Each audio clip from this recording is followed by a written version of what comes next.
Good afternoon, ladies and gentlemen. I'd like to start my closing by thanking you for serving, because as much as this is an imposition for you, your time and attention makes this process work. So thank you, ladies and gentlemen. On January 28th, 2014, McKenzie Cochran went to Northland Mall in the city of Southfield, but he never made it home. McKenzie died after a struggle with mall security. And because Gary Chafin, Lucius Hamilton, John Sieberlin, Aaron Murray, and Gavin King held him down in a prone position for a prolonged period of time, McKenzie Cochran could not take in air, and eventually his heart gave out. This death did not have to happen, ladies and gentlemen. Had the defendants followed their training, had they honored their duty of ordinary care, had they just used common sense, McKenzie Cochran would be alive. Now, during this trial, you have heard about 5 security guards at Northland Mall, but only 3 are before you. The evidence will show that all 5 owed a duty to McKenzie Cochran, and all 5 failed on January 28, 2014. And that failure is called involuntary manslaughter. Now, you're going to get this instruction from the judge, but I just want to talk to you about it briefly. When we talk about involuntary manslaughter, I have to prove to you beyond a reasonable doubt that the defendants caused the death of McKenzie Cochran, and that the defendants acted grossly negligent when they caused his death, and that the defendants caused the death without a lawful excuse or justification, and we'll get to that. I want to talk to you about gross negligence. Gross negligence is willfully disregarding the result to others that might follow from an act or failure to act. And you've heard us talk about ordinary care, but you've also heard us talk about common sense. We talked about it in voir dire. It's what you use every day and you don't think about it. So for gross negligence, ladies and gentlemen, I have to establish that there was a situation that required these defendants to use ordinary care to avoid injuring someone else, and that the defendant could have avoided injuring someone else if he had used ordinary care, and that finally the defendant failed to use ordinary care. That's already before you, ladies and gentlemen. You've already heard that these defendants were trained that when you handcuff someone, not only do you assume responsibility for them, but there are positions that if they're left in that position, it could injure them or result in death. Now, you may have a question. What about McKenzie's enlarged heart? And you heard Dr. Schmidt talk about his heart was 549 grams, which is very large for someone of his age, 25, and that although under, I guess, normal circumstances, someone could live a long, productive life with an enlarged heart, it could have hastened his death on January 28th. Well, you're going to get an instruction, and we call this the susceptible victim instruction, that just because he had a medical condition, if you believe that the evidence shows that his death was caused by the actions of the defendants, the fact that he had a medical condition does not mean they escaped criminal fault or criminal liability. Now, you've got a lot of witnesses and evidence to talk about, and we talked about credibility. Now, this is a credibility instruction. Do not read that. I make it small on purpose, but that is the actual instruction, and the court will give it to you. But while you're getting those instructions, it gives you kind of a list of things to think about to determine if a witness is telling you the truth or not. And it's things like, could the witness see or hear clearly? How was the witness's memory?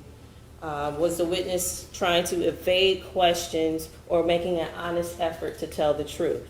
There are a lot of things, and it's not an extensive list, but ultimately it's all in all, how reasonable does the witness's testimony seem when you think about all of the evidence together?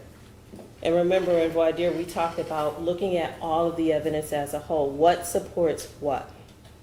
And sometimes that evidence will not agree. And you collectively, ladies and gentlemen, will have to determine who and what you believe about what happened on January 28, 2014. You will be the ones who decide if you think a witness was honestly mistaken or lying to you. Ladies and gentlemen, we're just going to go back to the beginning with this. LA Diamonds. On January 28, 2014, Labib Ansara is at his store in Northland Mall, and he told us, I heard someone say, I want to kill someone, and when I look up, McKenzie Cochran is walking over to the counter, and he just stands there and stares at me. Now, let's be clear, ladies and gentlemen. Anyone in that situation would be a little concerned and maybe even be a little uncomfortable and scared. And Labib told you what he did next. He said, I called security because I didn't know if he had a gun, but I put my gun in my pocket just in case. And Labib told you, I didn't pull it out because I didn't know if he was threatening me or not, but I just wanted to be prepared. Labib exercised common sense on that day. What you saw in the video is that when Gary Chafin and John Sieberling approach, McKenzie's just standing at the counter. He was rocking back and forth, but he's by himself. He hasn't said anything. He hasn't done anything. But when Gary Chafin approaches him, he already has the mace in his hand. And James Hale told you the only thing he put over the radio at that time was LA Diamonds needs assistance. And in the background, and you can watch this for yourselves as many times as you want, ladies and gentlemen, John Sieberling is putting on gloves. That tells you their state of mind already, that they were going to lay hands, regardless of the situation. We know from the video that McKenzie Cochran was pepper sprayed probably twice. And that after that second time, he has that visceral reaction that causes him to bend over, and then he is taken to the ground, and he never gets up again. Let's be clear, ladies and gentlemen. This case is not about whether McKenzie did anything wrong or whether he should or should not have been detained on January 28, 2014. Because had the defendants used common sense, McKenzie Cochran would have been alive to answer for any allegations that were put before him for whatever he did or did not do. McKenzie Cochran died from cardiac arrest due to prone restraint. And Dr. Schmidt testified to that, and he explained what he reviewed and how he came to his findings. You also heard from Dr. Dragovich, who testified to Dr. Cheryl Lowe's report because she is no longer with us, ladies and gentlemen. And while these are two reports and quote-unquote competing experts, they say the same thing. They say that McKenzie Cochran died because he was face down on the ground, restrained, and his heart gave out. We already know from Neil Webster that in the training, they are the security guards. These defendants, as well as Chafin and Hamilton, are told, your job is not to go out arresting people. If you don't see it happen, you can't take action. That's what their own manual says. And Mr. Webster told us that they have no more authority than you or I, ladies and gentlemen, when it comes to making a citizen's arrest. James Hale told us that we're a visual deterrent. And when asked on defense if what he would have done if he were on the floor, he said, I wouldn't have gotten involved because that's not what we're there for. We heard that after McKenzie Cochran was handcuffed, we heard from Hale and Arthena that he's not moving. We know that they are taught handcuff procedures. You've heard it several times that they assume a responsibility when they handcuff somebody because that is when the person is in a place of danger and they cannot help themselves.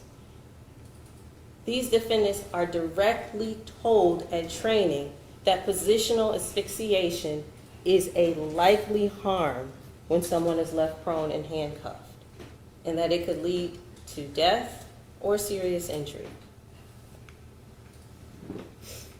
We know that McKenzie Cochran was face down on that ground for at least 7 minutes, probably longer.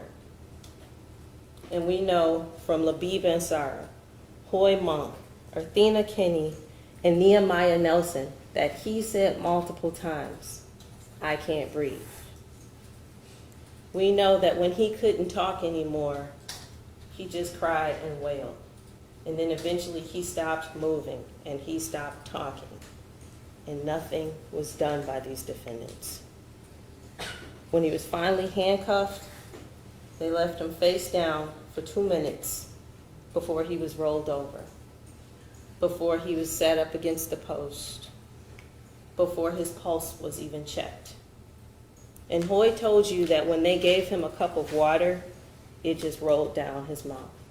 And he did not move, he did not talk, his head was slumped forward. You're gonna get an instruction about self-defense. And again, this is the self-defense instruction. Don't read it, it's really small. In the state of Michigan, ladies and gentlemen, if someone is threatened with deadly force or non-deadly force, they are legally allowed to respond with like force. Now, if somebody pushes you, you can't stab. You can push them back, you could probably punch them, but you cannot stab them, you cannot kill them from what is minor injuries. What you have to decide, ladies and gentlemen, is if you think that this is self-defense, was the defendant's belief honest and reasonable? And I'm going to tell you right now, the answer is no. And this is why the answer is no, because when each one of these defendants came into contact with McKenzie Cochran, he was not a threat to them. You heard from the civilian witnesses who were there, not once did he throw a punch. Not once did he throw a kick. And for most of this altercation, he's on the ground and they're on top of him. He is not a danger. And at the point when he stops resisting, he is no danger to anyone. So it is definitely not self-defense. And the most common sense answer about why this isn't self-defense, because 5-on-1 is hardly self-defense. It is hardly fair. And when McKenzie Cochran is on the ground and he's being held down by 4 others and you decide to hit him, that is not self-defense. And ladies and gentlemen, I don't know if you saw this in the video, but if you watch Exhibit 17, you will see the defendant, Aaron Murray, strikes McKenzie Cochran while he's down. Don't take my word for it.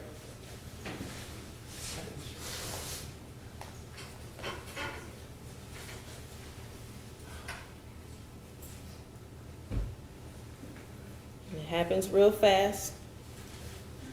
But just before that lady in the camel coat walks past, he balls up his left hand and strikes McKenzie Cochran.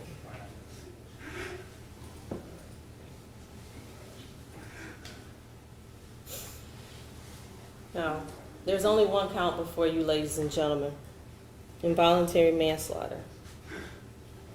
And if you look at all the evidence and think about all the testimony, you will see that all the boxes are checked here, and that these defendants are guilty of involuntary manslaughter.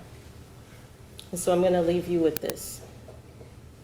When a man says several times, "I can't breathe," common sense says that these defendants should have repositioned him. They did nothing. When that man is too weak to talk anymore and all he does is wail and cry, common sense says the situation is dire and action needs to be taken. These defendants did nothing. Gavin King, when that man, becomes unresponsive, he's handcuffed and he's laying prone for 2 minutes before anyone even thinks to turn him over. Common sense said that these men needed to act, and they just stood there waiting for someone else to fix it. Gavin King, John Sieberlin, and Aaron Murray did not use their common sense on January 28, 2014, ladies and gentlemen. So I'm going to ask you to use your common sense today. and find them guilty of involuntary manslaughter. Thank you.